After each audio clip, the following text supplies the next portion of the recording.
Hey guys, welcome back. We are here again at the Northwest Flower Garden Show, and we are going to go around and ask designers a couple of fun questions. I really want to get into their brain and really learn about what they were thinking when they were designing these gardens this year, and then also ask them some design questions and recommendations that they have for us home gardeners. So let's just jump right in. All right, my friends, so we are here with Britt, and she designed this beautiful garden that you guys saw in one of our previous videos.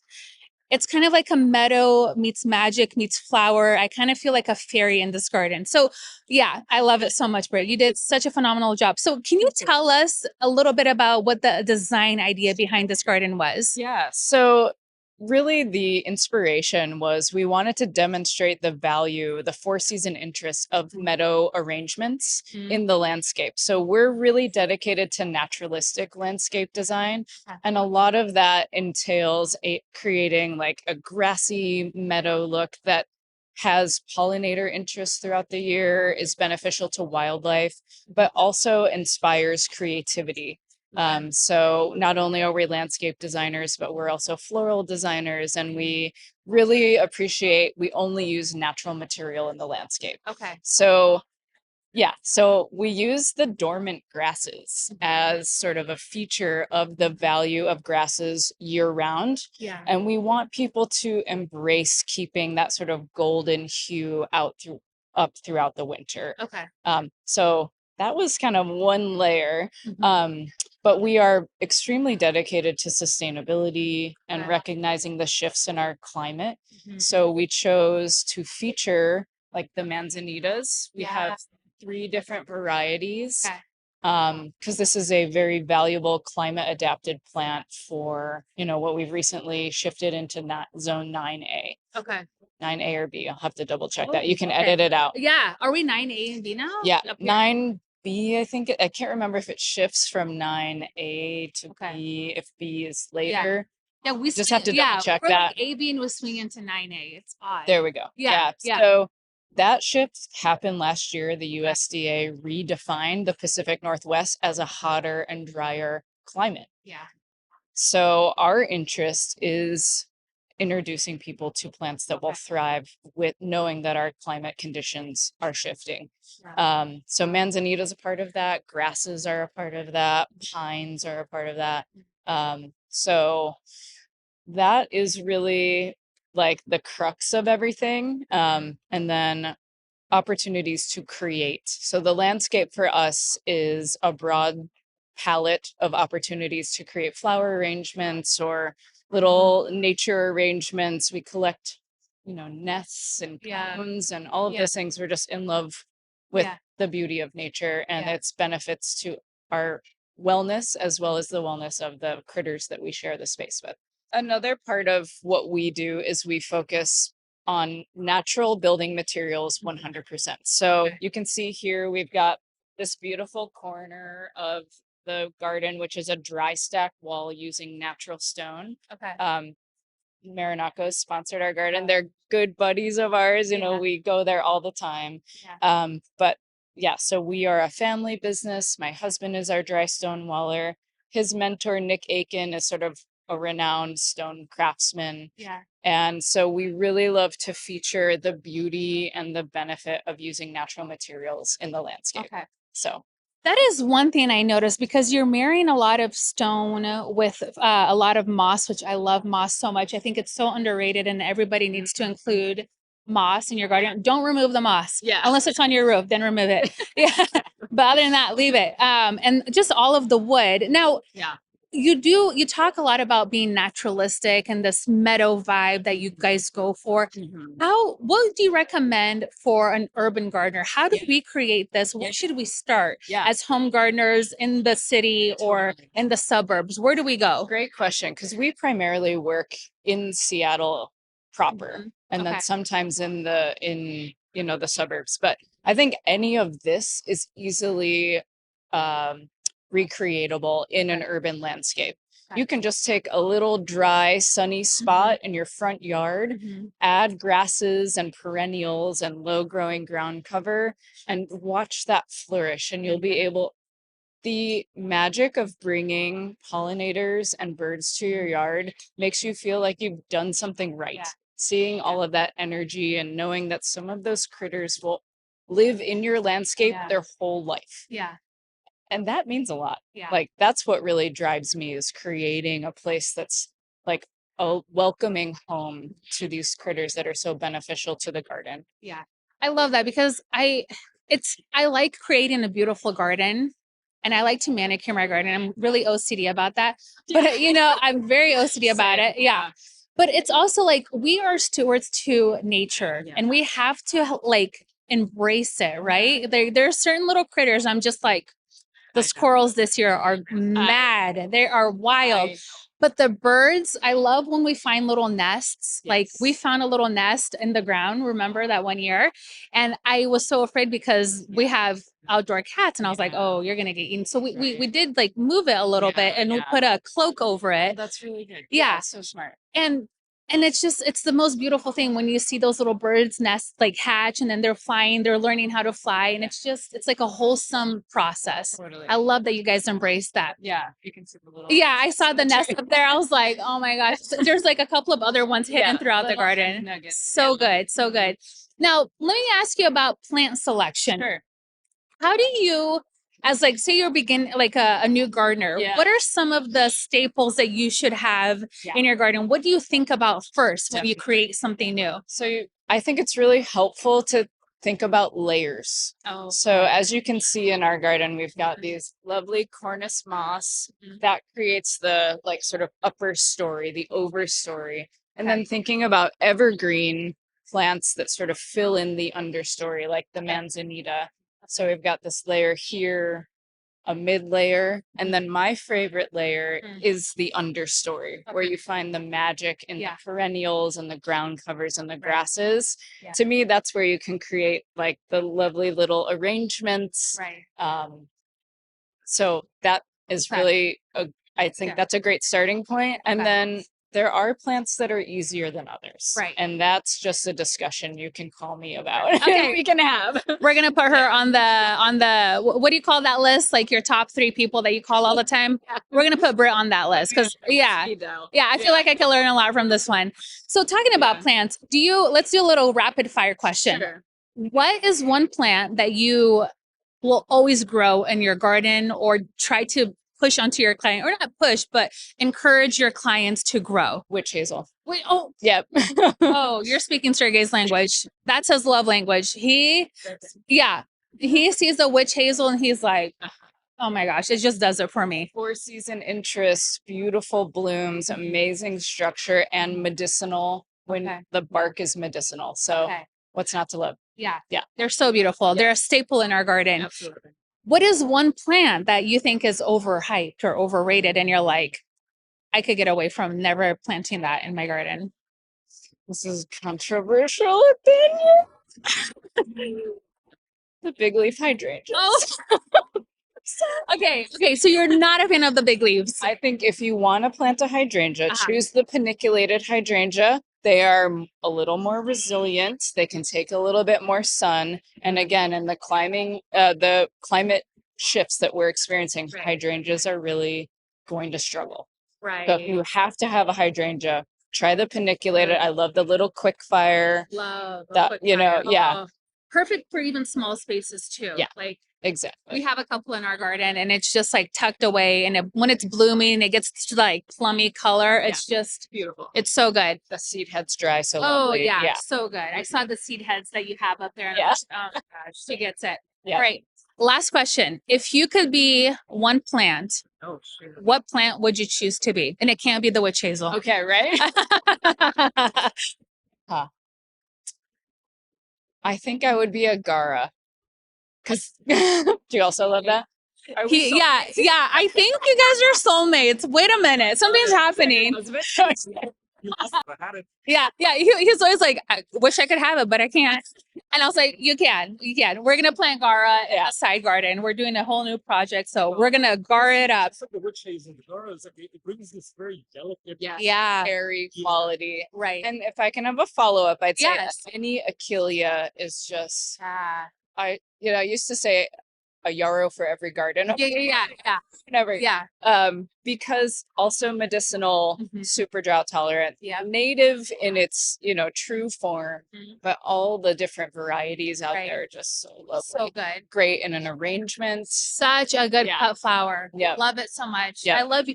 That is one cut flower that I love incorporating in the landscape because we don't have like a ton of room. So I'm always like, what cut flowers can I just tuck in everywhere Yeah. and I could just use for arrangements? Totally. Ah, Oh my God, I could just keep going. I'm like, I know. I'm just like, thought of and then this I want to do plant. this. Yeah, and I want to do this. I want to do that. Yes. Britt, thank you so much. Yeah, thank you. Congratulations on your stunning garden. I really want to pick up that potting bench and just like pop it into my own It garden. needs a place to go. So Well, there you go. All right. Thank you so much. nice to meet you. Thank you for having me. you. Yeah. All right, guys, we are here with Christy and Colleen. They designed this beautiful garden that I want to go up there. And I'm so sad that you can't, but I just want to go sit over there or maybe just dip my toes into that pool situation over there. Love it so much. So can you guys give me like a quick blurb about what the idea and design concept was for your guys' space this year? So the name of it is the Gathering Garden. So it's all about creating spaces that you want to gather in with friends and family, really functional, useful spaces that are also beautiful, but spaces like you said that you just want to spend time in. Yeah.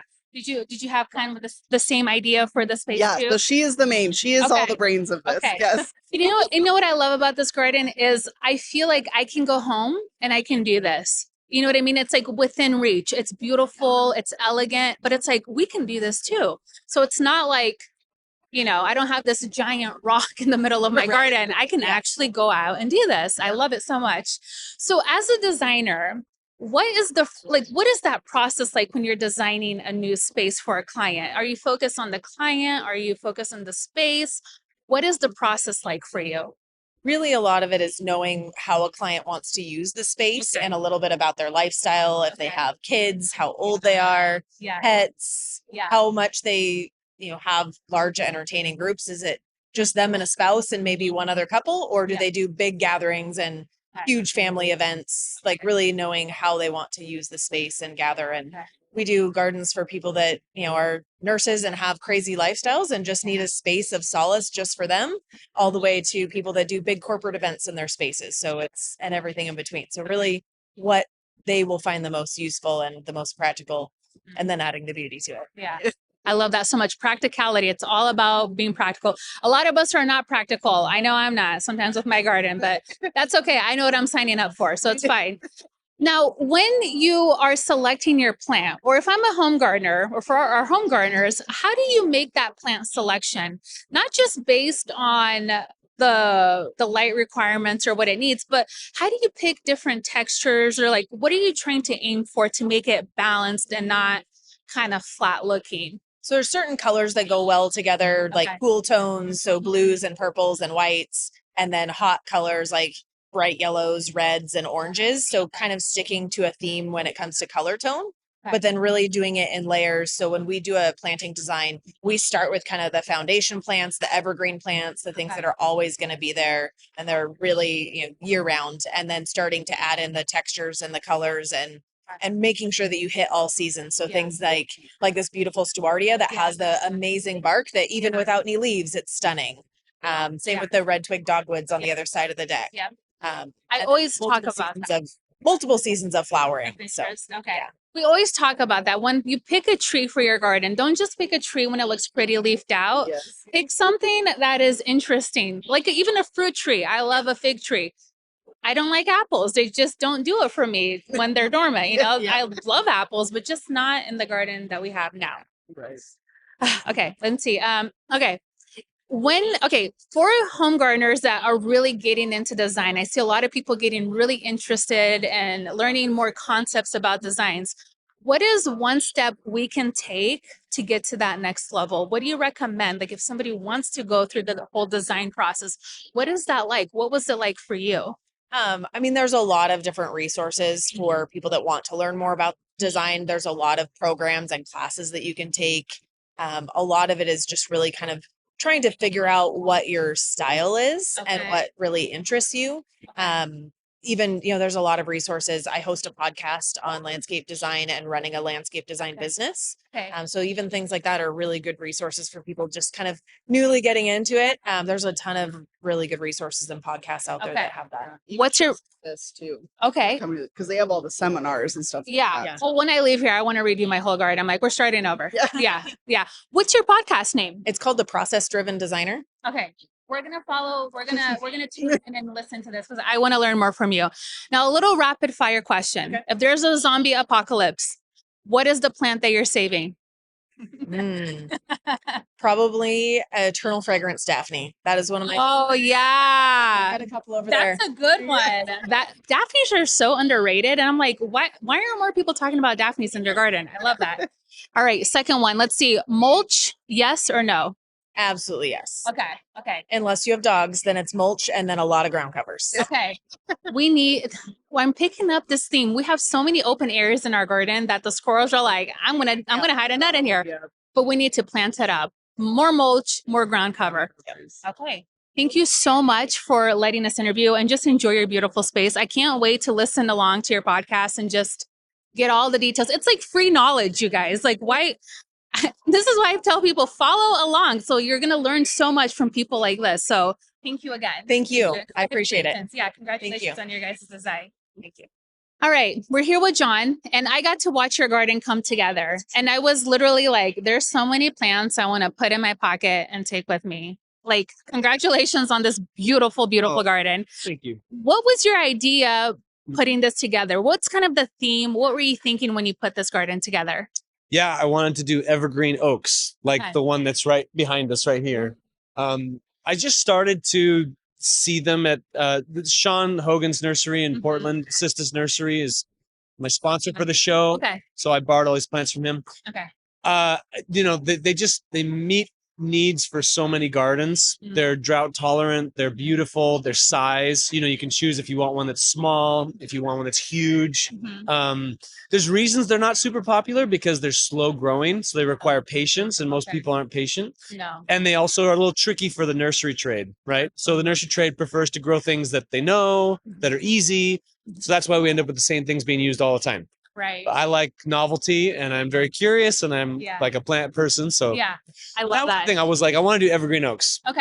I And- love it so yeah. much. Yeah. You use so much different leaf textures in this garden. Like Yeah. there is a lot of flowers present too, but it's really like the leaves, the spiky things, the variegated things. It's so much texture going on in this garden. Yeah. It's amazing. When you're creating a garden for somebody, a new client, Mhm. how do you hone in their ideas and what they want? Because I can get very scatterbrained Yeah. and I feel like I'm very eclectic in a way. And I like this, and this. How do you, when you're designing a garden, how do you kind of bring people in and like, okay, let's really think about this? What is Yeah. that process like for you? Yeah. Well, I think design is all about editing, right? Because you start with a design, it's a blank piece of paper. You could do Right. anything, Right. which is sometimes overwhelming. Yeah. Or you're tempted to just do everything and then it just looks like a wash. Yeah. So I try to figure out ways I can eliminate. Mhm. A lot of times I just on my iPad, I have a folder full of plant pictures and I just scroll through it Right. and I'm waiting to see what they react to. Because people will just go, oh, Okay. or just see if they react poorly to something. Then that sometimes gives me a hint. I also try to find out like where they're from. Like, I say, well, where are you from? What part of the United States or what country? Because sometimes I like to, pay homage to that or tie that in. That's another thing I like to do. Obviously, pay attention to the site. Mhm.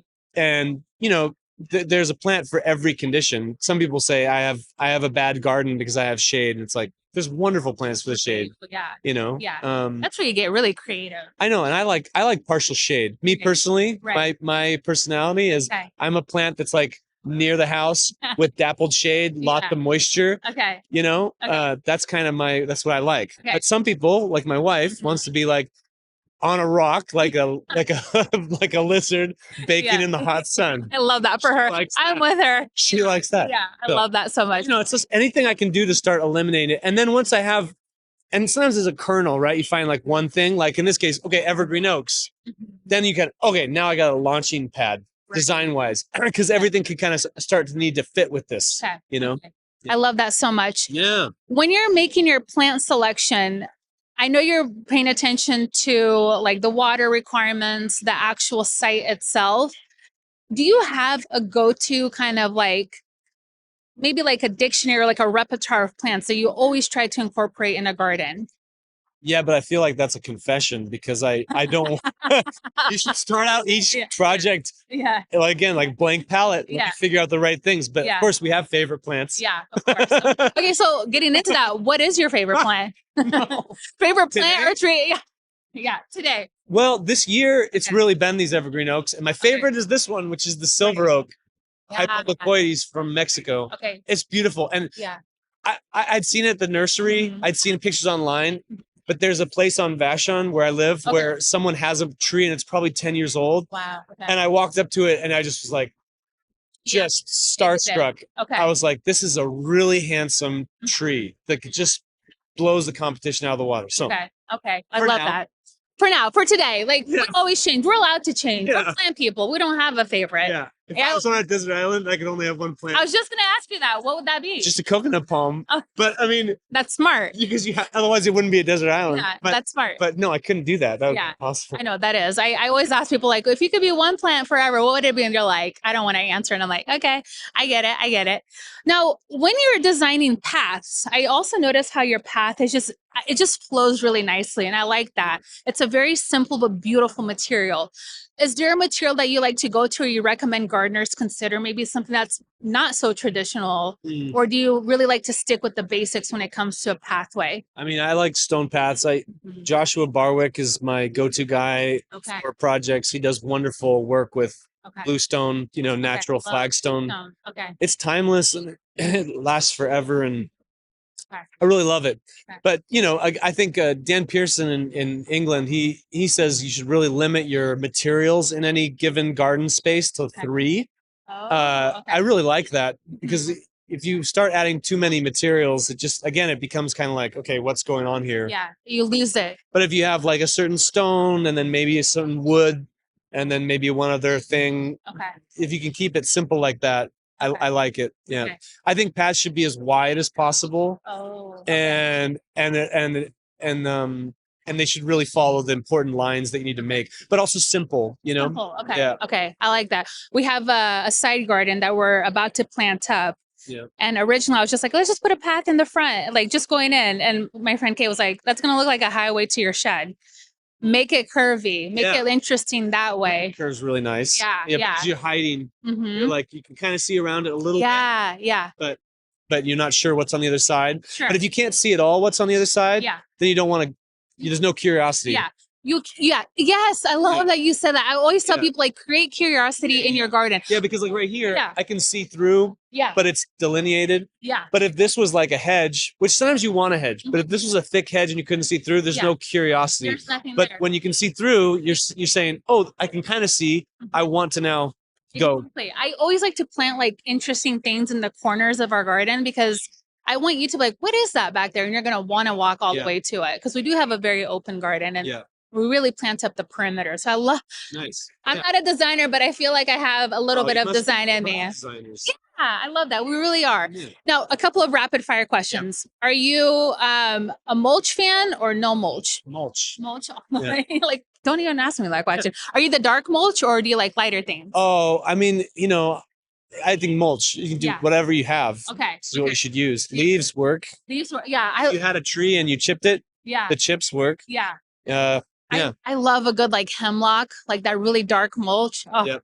I can't get enough of it. Yeah. I just think, it's just really important to have good, thick mulch for a Yeah. garden where, you have maybe fruits or edible crops, just stores water, and protects them from freezing in the winter and protects them from drying out in the summer. Okay. It's a key thing for Okay. having healthy soil. Yeah. All right. Now I'm a flower girl. Great. Love to grow flowers. Yeah. That's my like passion. Yeah. Do you have a favorite flower? Iris. Oh, I mean, again, Yeah. it'll probably change, but no, that's probably it. okay. It's probably iris. Have you guys been out? Or De Glaciana, Oh, which I have here. uh-huh. I don't really like the big bearded. The bearded ones. Okay. Yeah. The little ones. I do like them, but I have a bearded one that I inherited at my house, Yeah.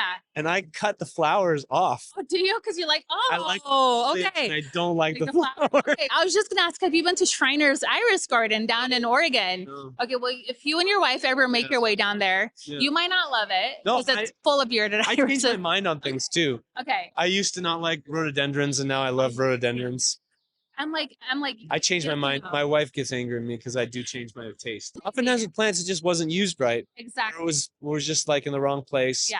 Yeah. Thank you so much, John. I loved your garden. Congratulations. This is beautiful. And yeah, I just can't wait to see more This of your is gonna be design. on YouTube. Yeah, this will be on YouTube. Now my kids will think I'm It's famous. gonna be cool. You're like, yeah, Dad made it. We are here with the legendary Tony. I call you Tony Bonsai. Bonsai. Yeah, Bonsai Tony. You are like the master of Japanese gardening and everything beautiful. I love all of your work. Can you tell me a little bit about this design this year? What was the concept that you went in on when you were building this and putting it together? Okay, so first of all, I've always gravitated to the Japanese style gardening, and so, um, you know, previous years I've always wanted, like, I want to get a gold or like win a prize, right? Yeah. I've stopped doing that several years ago, and more recently, a lot of my gardens is based on what I want to do and the kind of garden I want to do. So. And then, like I said, I've always gravitated to a Japanese style garden. So I said, I want to do another Japanese garden this year, but more with the modern twist. Okay. So, but when I designed this garden in October, I actually started with just 3 pieces of main items. So we can show. Can we show the items? In the garden? Let's. So- we're gonna walk and talk.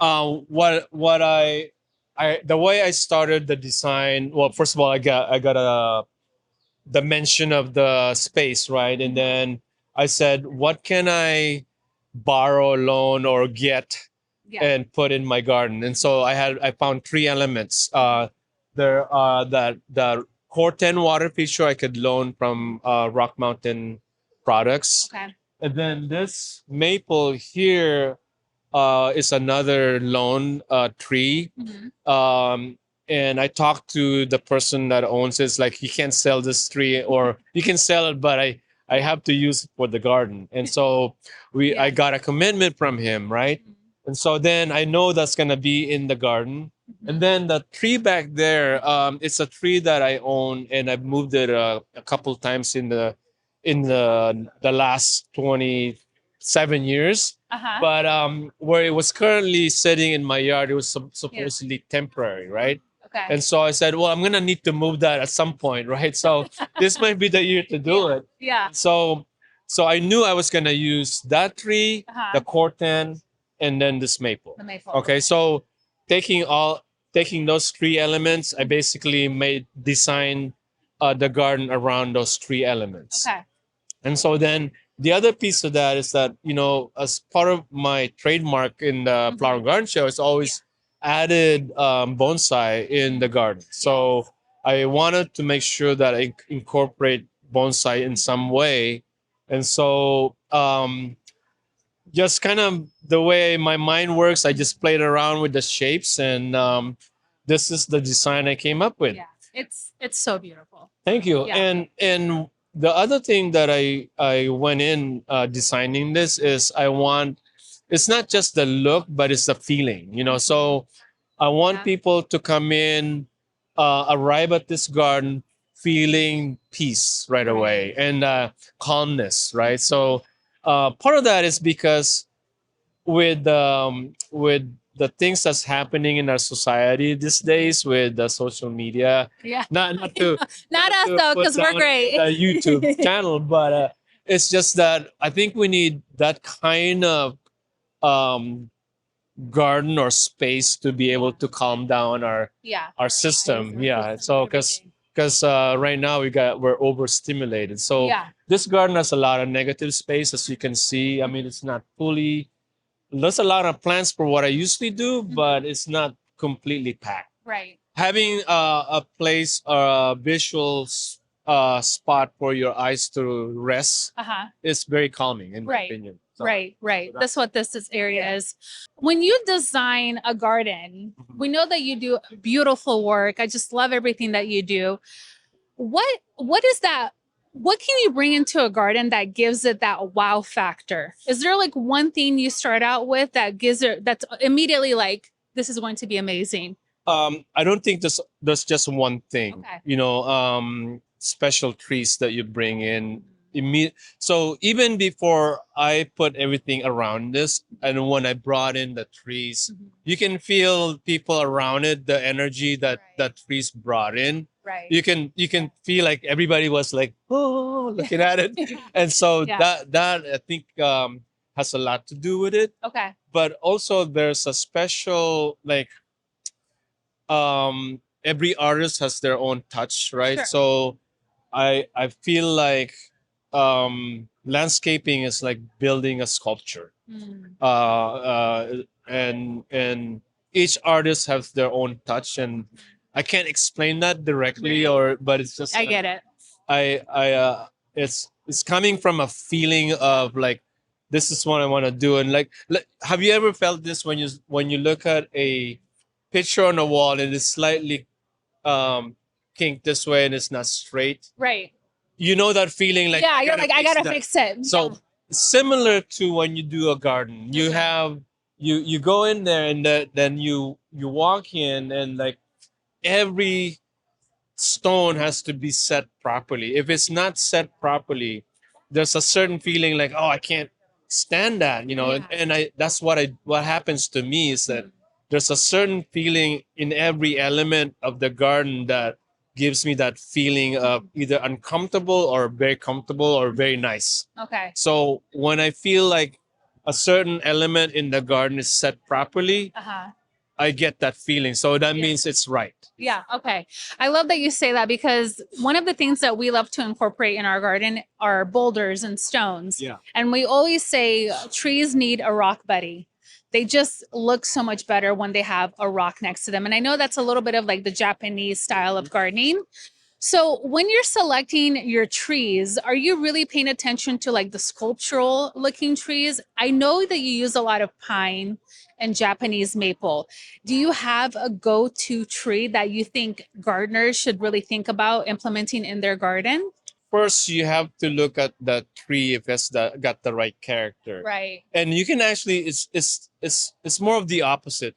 You can take a tree and build a garden around it rather than building a garden and put a tree in it. Right. Okay, so the tree obviously it's always nice to have a special tree, right? So I can't really say that there's a Yeah. special one. I mean, I can almost create a garden with any kind of Sure. material, but one thing that I look for is the direction of Okay. the tree. So for example, Yeah. this tree over here, if it's not planted the right, so if I planted that tree backwards that way, Mhm. it's not going to look right. Right. It has to come in together Right. and in the right direction. Yeah.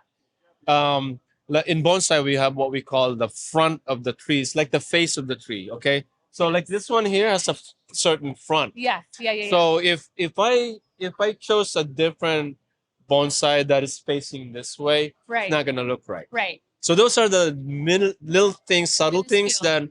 that not a lot of people may not know, but Mhm. when they see it, they see it doesn't look right, but they cannot express exactly what it is. Right. But it's different. Yeah. You do a lot of pruning in Japanese gardening, all of that. Yeah. What is your take on pruning? And do you love it or do you hate it?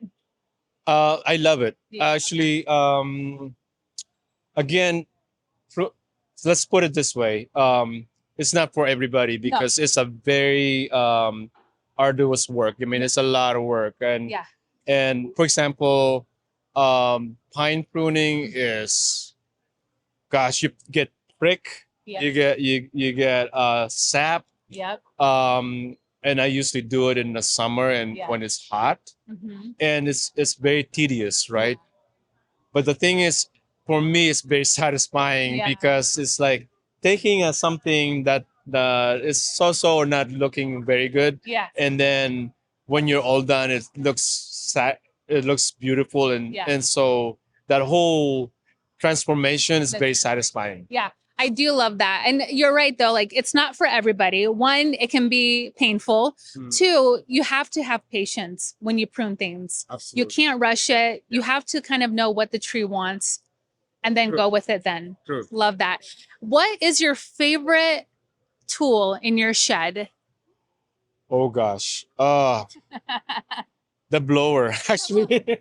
Seriously. Yeah, yeah, No, besides the yeah. why Like for me, I love a hori hori. I can do anything with that hori hori. You know, like it's good for planting. I can weed with it. I can measure with it. It's like that tool that saves my day all the time. So don't get me wrong. I mean, I love all the pruning tools, Sure. but the blower, when Yeah. I have company coming over Yeah. and my yard is messy, I take the blower and Yeah. in 2 seconds I It's got a done. clean yard. Yeah, that's true. Invest in a good blower. I recommend two: a steel backpack gas one if Yeah. you have a big garden, Yeah. and a battery packed one. Those get the I job haven't done tried too. the battery pack ones, but I always Okay. tried the oh god, the Max blower, the big one, The big ones? 800 Oh. CFM one. Okay, I don't Those know are what good. ours is, but Yeah. we love a good blower too.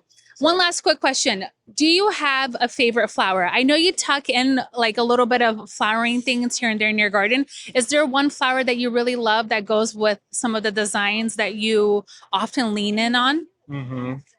Well, I'll speak for this garden. Yeah. It's Warrior is a nice one Mm-hmm. because one, it flowers in the winter. It smells really good, Yeah. and it's very unique. It's got a very structural form to Yeah. it. The whole Right thing. here, right? Yeah, and it's so beautiful. that's one. I mean, Okay. of many. Yeah, it's Yeah. hard to pick one, Yeah. but Yeah. anyways, Yeah. Tony, thank you so much for your time. Congratulations. You knock it out of the park every year. I can walk by any of these gardens and I know immediately which one is the Tony garden. I even told Sergey, I was like, you just have to see it. Like you just walk by and you're like, yep, Tony did that. You have such a like distinctive eye for design and it's just beautiful every year. Thank you, Thank you so Claudia. much. I appreciate Thank you. this. Thank you for Thank the you. interview. Okay, we are here with Susan. You guys saw her garden in another video.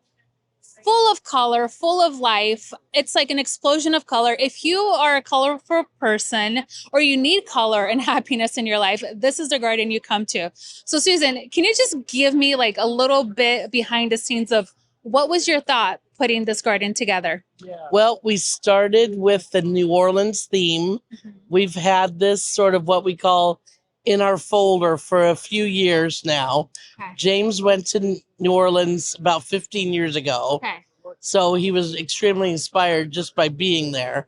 And then as the years go on, it's like, it's time to pull this one out and do it. Okay. So that's how we sort of start. But then we always have to start with the house Okay. because it's sort of, everything's inspired off of that in a way. And so we start with that. The original idea when he said New Orleans to me was we were doing lavender, pink, and white, really girly, ooey gooey kind of stuff. The ooey gooey is And it changed yeah. about July.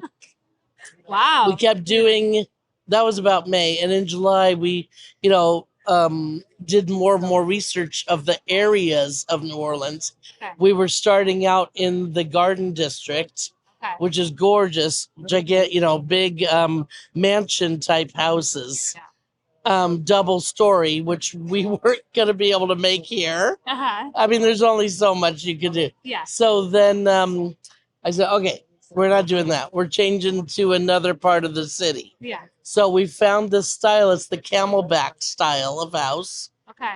And then we went through kind of the neighborhoods, even to the point of the technology that we can sort of drive through the neighborhoods. Oh, nice. It was just funny. And Yeah. so we go down the streets and that's a set of 3 houses. They're so cute. We took the colors from the 3 and combined them to be this. I love it so much. So that's how I start with that. Yeah. And then as far as doing color for my garden, Yeah. it's kind of a funny thing. People laugh. But I literally go to the paint store Okay. and I find my colors. And then I find colors of plants and things that go with that Mhm. so that I stay within the color theme. Mhm. And I carry that around with me for months Okay. with my little paint samples. Yeah. And so I'm not going off of the colors Okay. because I say in this one I use turquoise. There's a lot of variation of that. Mhm. Yeah. So I wanted it to be, very matchy Right. through the garden because I know it's 1,400 square feet, Right. but when you're looking at it as quickly, rapid fire as people walk by this, Right. it needs to be very like what we call street view. Right. Like you're driving by it is Okay. almost as fast as you're walking by it. Okay. So do you, that's such an interesting, I've never thought about carrying color I know swatches. so many people do. All right. That is a new garden hack. We're going to do that. That is genius. So in terms of picking color for other gardens that you design for clients, is that what you do? Do you bring color swatches and do you say like, what do you like?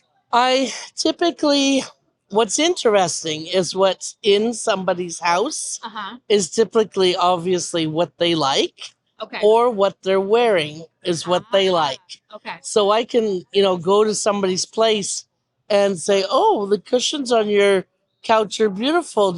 Is that something you like?" "Oh, yes, I handpicked those. They're, fabulous." And so, they're dark blue or they're really moody or they're very, pinky, Right. cutie, that Right. thing. A lot of times that translates to the outside. Okay. It also translates to how are they going to use their garden? And if they have a really outdoor theme to their garden that they want to entertain, they're going to do that furniture and all that sort of stuff. And then we go from there and do the garden.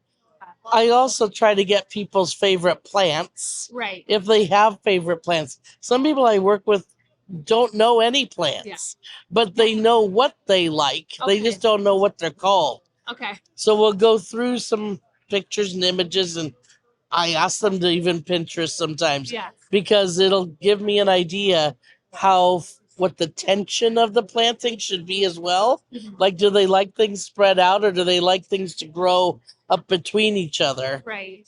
And so that helps too. But with color, Okay. that does help too because it's like the combinations Of of the everything. flowers. Okay. Yeah. Now, in terms, so you do like a lot of color, and I could tell you're very heavy-handed with flowers, which Flowers. we get along. We get along great. That's my vibe. Okay. I love flowers. Do you have a favorite flowering plant or flower itself that you like to incorporate in a lot of your gardens or in your own garden? Well, for me, Uh-huh. and it's not in my garden. My garden is a landscape designer's garden. The things have come from all the other places that I've. It's a mishmash of all the magic. It's not. It's like the cobbler's shoes. But as far as favorite plants that I love things that have like the double flowers to it, like peony, cabbage rose, ranunculus, all that super fluff flower. Okay. That's my favorite thing. Yeah. I do not give that to a lot of people Okay. because they're not gardeners, and that's why they've called us Right. to do their garden for them or to create it for them Sure.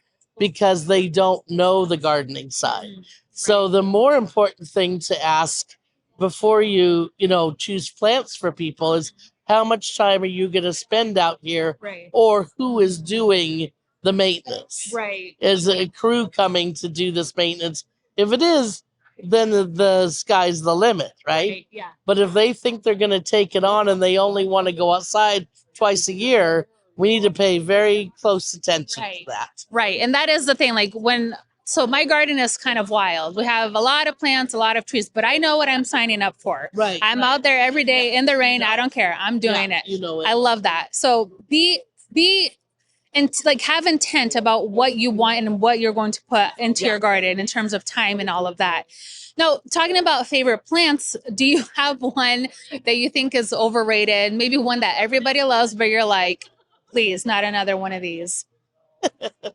This is a safe space. We're not going to judge. I just got to know, what is that plant for you? Oh my goodness. Primroses. You know what? They're in here. They're in here. I never plant them Yeah. for any client. Like I Really? just won't do it. Yeah. You know what? They're a good backup. They Like- come out of the greenhouse. Yeah. Already forced basically Uh-huh. in January. They're Right. for, after Christmas, everybody puts things away. They have to go get something. They go to the store and they get a primrose Right. because that's what's out there. That's what's out there. And it's the crop that's grown Right. for that particular meaning. Right. But there's other things that you could be putting out, Yeah. or just, using the boughs of things just for winter look, and then get that out of the way in May or March, and then get into, the bulbs and other things that are coming up. So Okay. I love that. All right. This probably goes in hand with your favorites. But if there is a zombie apocalypse, which you never know what's going to happen in this day and age, what is that one plant that you're going to take with you? blueberries. Okay. Because you love them? To mention a fruit. Yeah. Yeah, you're right. Nobody has mentioned a fruit. Okay. Just like an actual blueberry. It's not gonna save my life if I have my hellebore with me. No, it won't. And it's not even going to do anything for most of the year. Right. That's Yeah. true. It's only true. winter, so Yeah. But yeah, Yeah. blueberry. At least you have it Yeah. for a little bit, You right? do. And you get summer interest because you're getting those berries. You get fall interest because you're getting that beautiful Right. fall color. Yeah. And then in the wintertime, it looks freeze pretty. them. You can freeze them. Zombie apocalypse. Follow Yeah. this gal. Follow her. Oh, yeah. All right. Thank you so much, Susan. Congratulations on That's your beautiful great. garden. Thank you very much. Thank you for all of the color. This is exactly what we all need in our life right It's now. fun. Yes. Yes, we do. We need a lot of Thank you. joy. Yes, thank you. All right, guys, we are here with the Founder Cup winner, Michael Orr. First of all, congratulations on your garden. When I walked in here, I just felt like I'm submerged in nature and a forest. It's big. It's just beautiful. I love everything that you did here. Can you give us a little insight? Like, what was the idea, the concept? How did this garden design come to you? Well, it's sort of a vision, like Mhm. not a vision quest, but sort of like that. And Yeah.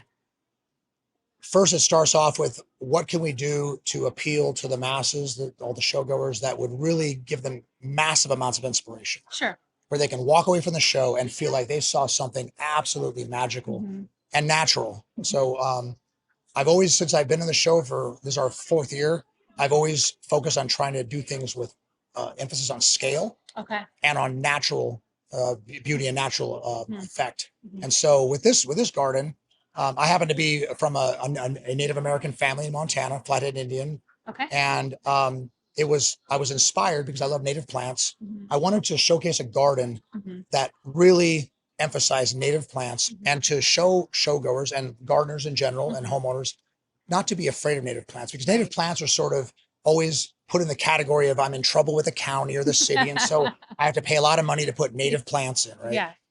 I wanted to change that narrative and really show that native plants can be and should be embraced. Mhm. And if they're done right in the landscape, they can really add beauty and value. And they're also a lot lower maintenance. Right. So that was the beginning. Then I thought, well, let's take it a step further. And because I come from a Native American family, I wanted to pay homage to the indigenous peoples of the Northwest, particularly on the coast here, Sure. that were the original stewards of this land, Okay. that didn't buy these plants from nurseries Mhm. to make their homes in Bellevue and Seattle look pretty, but rather to survive, to eat, to gather nuts, to store for the winter, to Mhm. make shelters, to Wow. make clothing, to make weapons, all these different things, Yeah. tools and whatnot. And so that was a sort of second inspiration. And then the third inspiration was creating something that would have these nuances of the Native American environment, like this pavilion, Yeah. which Beautiful. is, for all intents and purposes, it's a regular rectangular pavilion, but it has sort of a nuances of a longhouse. Right. And in that case, we decided, well, we're not going to go to a lumber yard and Mhm. buy the lumber. We're going to mill all this wood on a sawmill, and we're going to make it look very indigenous and very native, very rustic. And You so build all of this all this for wood. this. we milled some of it, and we had another person who has a sawmill mill it. And so we put it all together, and it's all wood from the Northwest, Wow. from the Cascade region. Yeah. The table is from Carnation, Washington, from a forest that we build the wood from. Yeah. And all the trees and all the shrubs in this garden, Mhm. nothing is from a nursery except the 1 gallons and 2 gallons. Wow. Everything was harvested and dug from the high country Mhm. with digging permits. Wow. So these are truly native plants Mhm. that were dug from the wild and brought down to the lowlands. That is so incredible. We are in this world now where we do love a lot of bright colors, and there's always plant breeding programs, and they're bringing now a ton of plants into the market, which is very appealing, especially if you're somebody that loves color. You want that payoff right away, right? But the more I get into gardening, the more I grow as a gardener, I start thinking about incorporating more naturalistic and native plants. What's your advice in terms of plants that somebody who's like a home gardener, what are native plants that you think are good to start out with? Do you have like a couple that you love that are easy, not going to be too much maintenance? Vaccinium ovatum, huckleberry, Oh, yeah. and the other cousin of it, the deciduous, which is a red berry. Mhm, The evergreen is a bluish purplish berry. mhm. Both edible. Okay. They grow through stolons. They like Mhm. rhizomes, so they spread easy. Weeds don't typically grow around them if it's done right, but they are beautiful plants. They're green all year round, except for the evergreen, of course. Mhm. And they're just really lovely plants because you can eat from the eat the Yeah. fruit. Salal, if it's shady. Yeah. And my favorite is wintergreen, which is somewhere over here. It has Okay. little red berries on it. Oh, yes, Yeah. yes. We'll put up a clip for you guys to see. I did like that one. And then yeah. now here's one you're not going to get this at a nursery, but this Uh-huh. is bear grass. Bear grass? And if you're ever hiking the Okay. Cascades in the summertime, they have these beautiful white plume flowers. Oh, And yes. the bear and the Yeah. elk love them. Really? You could happen Okay. upon a herd of elk just Okay. chowing down on Okay. a field of this bear grass. Really? Okay. So we thought it'd be really cool to bring in some bear grass. Yeah, yeah. So when you're designing a garden for a client, do you try to incorporate more naturalistic? Like, do you find a way to do that? Like, how do you go into a design of a new garden? Well, depending on the lay of the land, and I'll give you an Okay. example. We have a client in Seattle who has a bluff property, Uh-huh. and it's eroding. Mhm. And formerly it didn't have any native plants, and that's part of the reason why it was eroding. And so we've talked them into making that a hybrid area, sort of a mix where we're going to put in some native plants Mhm. to control the water flow Mhm. and to get the rooting in, Mhm. but then have it meld in with the rest of the more formal landscaping. So Okay. it's not an entirely native landscape. Okay. And so and it can be a very beautiful thing because you can incorporate, especially in this part of the country, where there are actually nurseries that focus on native plants. Right. So you can get really high quality, beautiful native plants. Yeah. And if they're arranged properly, it could become a very almost like a curated native garden. Sure, sure. I love that. And I notice when I'm looking at your garden and you have a lot of boulders, you have a lot of logs, some of them have been burnt, and you're using that just to create more structure. Is that also something you would recommend for a home gardener, just to add more drama into their garden? Think about using things that are not so traditional. Maybe not go for a fountain, but maybe use like a bubbler rock or just an old piece of log. Is that something you also think would be okay? Definitely.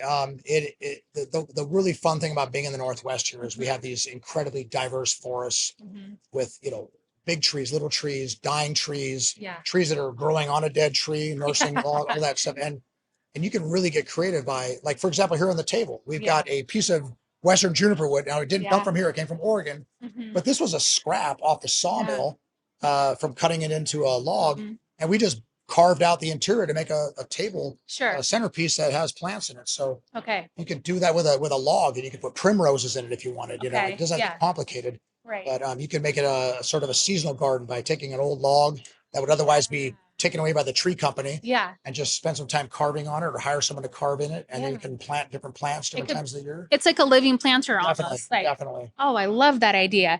Now, a couple of rapid fire questions here for you. I do see that you sprinkle flowers throughout your design. Do you have a go-to that's like a favorite that you're always going to want to plant in your gardens when you can in terms of flowers? Yes. One of my favorites, as far as flowers go, is the Daphne odora. We don't actually have it Oh, here, but okay. I love Daphne. Daphne. Okay. It in the wintertime Oh, when it's yeah. somber and gray here, Ugh, you have yes. Daphne planted and it's just odoriferous. So The perfume scent is incredible. amazing. So I love Daphne. Okay. And it also naturalizes really well with native plants. So, It does. it's evergreen, and Yeah. so that's one of my favorites. Okay. As far as like just flowers go, like maybe bulbs, Mhm. I like Galium a lot. Alien. Yeah, I love Really, that. It naturalizes beautifully. Mhm. I'm not someone who really endeavors into vinca and things like that. I don't Sure. like things that sprawl around and then you have weeds growing through them. I like more lofty things. They're more woodland looking. Okay. So okay. yeah, Galium is a really good one. I Okay. like that a lot. Okay. And I guess epimedium is another one I really Medium. like. Okay. Okay. Yeah, okay. so those are You my have some very interesting tastes in flowers. I love it. Like they're unique, they're different, but they add. I'm always trying to incorporate more flowers into a garden. I love cut flowers. So I'm like, what else can I grow that's flowering? It's going to be interesting for longer periods of time. And I'm really happy that you brought up Daphne because I'm always saying they don't get enough credit. But I'll Right. tell you what, when it's wintertime and there's nothing going on and that Daphne starts to bloom and you walk by it and you get that whiffed, you're like, absolutely. transformative. Love it so much. Now, what is one garden task that you do not like doing? Well, I actually like gardening. Oh, You know, it's interesting in this industry is when there you're anything? when you're a landscape contractor, Uh-huh. a garden designer, and you're in this field, Yeah. you know, many people don't really enjoy gardening because you work all day, right? Right. I love getting my hands in the dirt. Yeah. What I dislike is dealing with clay soils, and Yeah. I like the outcome of amending soil and making it better than it was, but the Mhm. process of it is Yeah. it's arduous at Okay. best, and I don't really enjoy Okay. that too much. Although I do it, Right. but I Okay. do it like with a little protest. Yeah. I'm that way too. Like some people like hate weeding, but I love to just disconnect and just I don't like planting bulbs. I Yeah, don't like I don't like planting bulbs either, Yeah. and that's kind of a situation that arose when I was a private gardener. I was an estate gardener years back, yeah. and I had a client who was just an absolute fanatic with bulbs. She ordered bulbs from all over the world, and they would arrive in these potato sacks, and then she wanted me to put them in 5-gallon pots and layer them, Oh, I do that too. and then pull them out and and move them back, and I thought Yeah. this is just absolutely nuts. Yeah, but that is nuts. but I will tell you, to give her Yeah. credit, the end result was beautiful. incredible. Yeah. It was See, she was genius. yeah, we're a little crazy with our bulb lasagnas, but they pay off in the Bulb end. But lasagnas, I yeah, like that's that. what they're called. It's like We- a bulb tiramisu. exactly. That's what we've done a lot of bulb lasagnas in some of our videos. I love that. Now, last question. Yes. What is one plant that you see so many people putting in their garden that you're just like, another one? What is just that plant that you think is overdone? Well, arborvitae, Okay. that's one, Okay. and Pyrrhus Oh, yeah. and Nandina. Okay, Andina. So the pears, they were heavy planted. Not last year, but the year before, I think, in the gardens. I saw them everywhere. Now they're kind of going away. Viburnum is making a comeback though. Love viburnum. I love viburnum. They're so Viburnum interesting. tinus. Yeah. I love viburnum. Yeah. Viburnum sort of did leave the scene. a It little did, bit. yeah. Well, because Yeah. everybody was doing it. It's like you're putting Right. viburnum everywhere. Now they're like slowly coming back, and there's a lot of really interesting ones. Absolutely. Yeah. The pink dawn viburnums. are my Oh favorites. yeah. Yeah, That's a good one. I That's think a good that one. I think that it really is about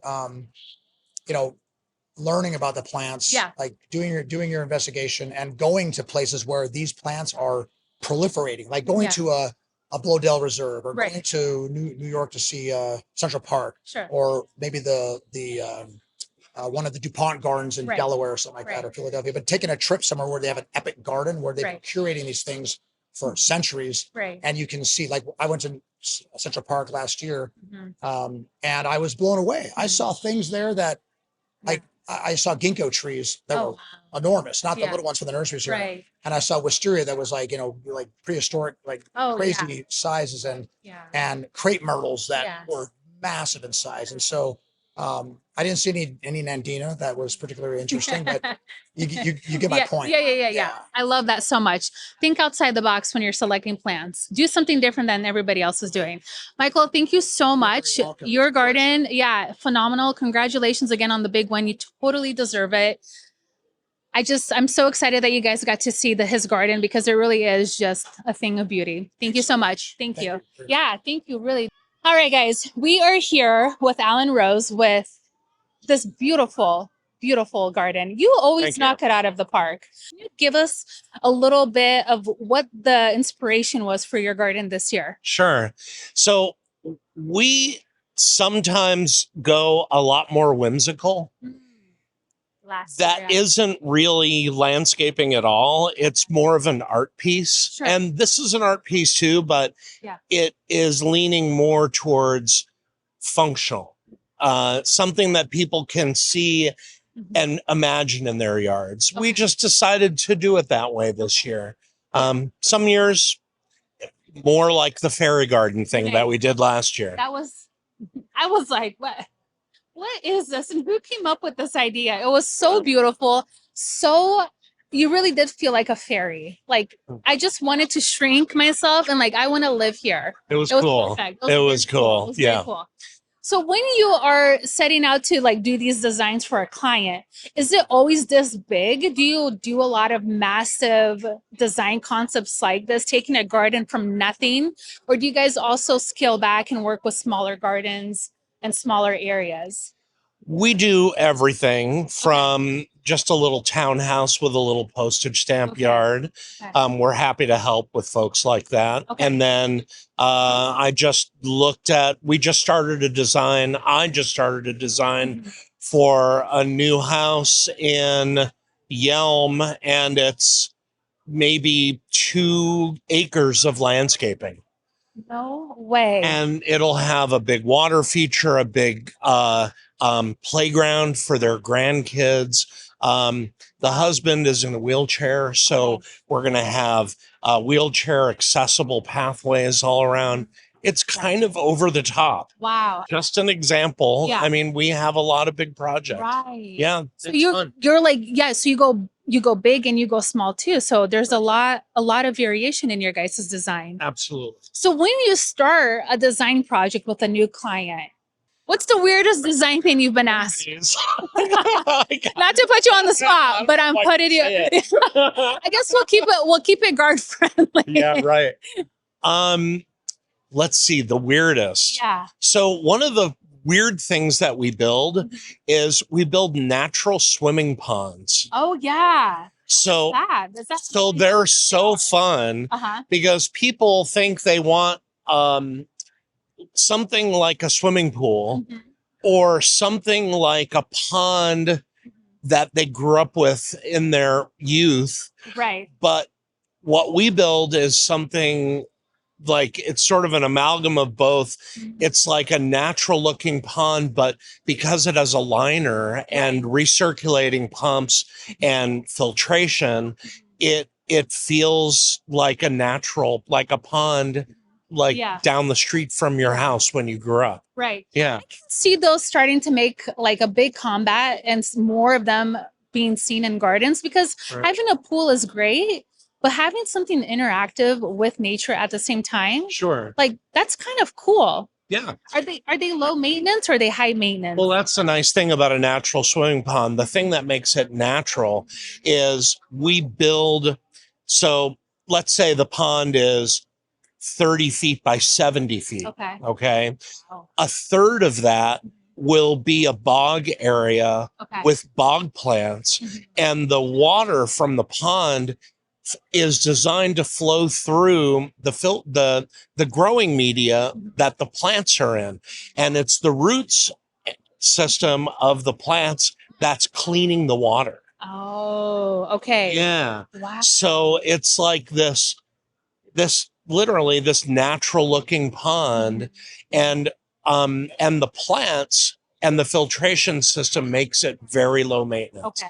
Yeah. I want to look into that, not for our current garden, but something in the future. I think that would be so fun. Yeah. And to just see it age over time, Sure. that would be so much fun. It is I love fun. that. I really want to geek out on more designs that you've Okay. done. Okay. I know we don't have the whole day to do that, but I do have some fun little rapid fire questions for you. Okay. Sure. What is your garden nemesis? What is the pest that you hate the most in the garden? Ooh, For me, it's quack grass. Oh, So it's a grass weed that is in landscape beds. I mean, it'll get in your lawn too, but I personally don't care. okay. In the lawn, I'll just mow over it. Sure. But if it gets in my landscape beds, it grows by runners. Oh. So when you pull it out, there'll be a long tendril underground, and if you break it, it'll just grow from the point where it broke. Okay. Yeah, and So it's can't, not like crabgrass. It's something completely different. crabgrass is a clumping grass. Right. This Quack grass is a runner. okay. Yeah. That sounds terrible. It's terrible. I don't wish that for anybody. No. I think one of mine is probably aphids and thrips, like in terms of like actual bug life. Oh. But yeah, crabgrass also gets me because when we put down new sod, I don't know if it's because we were mowing in the front and the front has kind of a mix of grass and the seeds came to the back. But I'm literally out there like a crazy person, like picking things with like tweezers, trying to get it out before it becomes a problem. Oh, It's yeah. that's you're terrible. Like, yeah, you're like, that's weird. That's weird. I'm almost at a point. I've been gardening since Yeah. I was a young person. Yeah, I was gonna ask, how long have you been doing this? Well, I had my own business for 22 years, Wow, okay. and I've been with Nature Perfect now for 15. Okay. So that gives you an idea of how old I am. We're not counting. I'm ready. I'll be ready to retire in 5 years. Do you think you'll actually retire? Or do you think you'll always have your hand in design? I hope to move into a condominium. Oh, a twist. Okay. So no garden. Oh, wow. Okay. But truth be told, and this is a twist, I have saltwater fish tanks. So I've kind of gone from growing plants in the garden to growing coral. Okay. Oh, really? Yeah. Okay. So I propagate coral Wow. as a hobby. Okay. So really that's all I want to do. Okay. It just Nice enough. for my fun. I mean, I'm into it now. I have Right. like 5 tanks. Okay. Oh, wow. Yeah. Yeah. That's Anyway, cool. so- You need to go to like the Great Barrier Reef one day I in travel Australia. all the time. Oh, that's awesome. Yeah. I love that. Yeah. All right. One design tip that you have for a home gardener, what would that be? If somebody is just kind of getting into gardening, if they're trying to Yeah. design a new space, what is that one tip people should really think about methodically before they jump into planting things? Think about how they're going to interact with the space. Okay. So start with the plants that you would love to have, Mhm. but then look at your space and think about, okay, I want to be able to sit there. I need to walk from this door to that place. Okay. I want to have a table with 2 chairs there. Okay. I want to have a table with 4 chairs. I want to have my whole family be able to sit over there. So that helps you decide how big the patio and outdoor hardscape needs to be. Okay. And then you can fill in the softscape around it. Okay. So hardscape, number one, think about that first and then move into. Dream about plants. Right. Sure. Right. Dream about plants, but don't shortchange your outdoor hangout space. Okay. Yeah. Yeah. That's so important. We really went kind of crazy with planting trees everywhere in our garden and I love it. I won't change it. But that is something that now that I'm thinking about, like, well, where do I have seating areas in my garden, not just on my deck? Right. You know, like I want to go into the garden more. So that is like, that's perfect advice.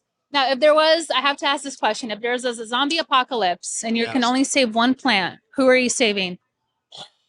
Just coral couch. Coral excluded. Yeah. So really, it's my fish tanks. I don't get the what am I going to do? need to What hear. am I going to do? Keep that Yeah. that Japanese anemone? That's a beautiful plant. That's beautiful. I want that Japanese anemone. Yeah. Okay. Japanese anemone. He's taking, and that thing spreads. I know he picked the closest thing, but I will say, once you have one Japanese anemone, you're gonna have one forever because they will spread That's right. like wildflowers. So you'll never be short of them. So That's right. thank you so much. Congratulations again on your beautiful garden. I'm always so excited to see what you guys come up with. Thank you. It's like a little escape into like an unreal world, but I don't know, it's just so magical. So thank you again.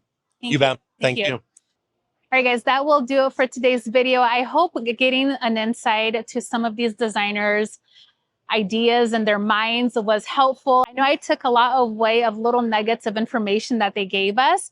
And again, it was just fun to see how different everybody is when they're designing gardens, what they love to design with, and what they love in their own garden. So anyways, thank you guys so much for hanging out with me today, and I'll see you guys next time. Bye-bye.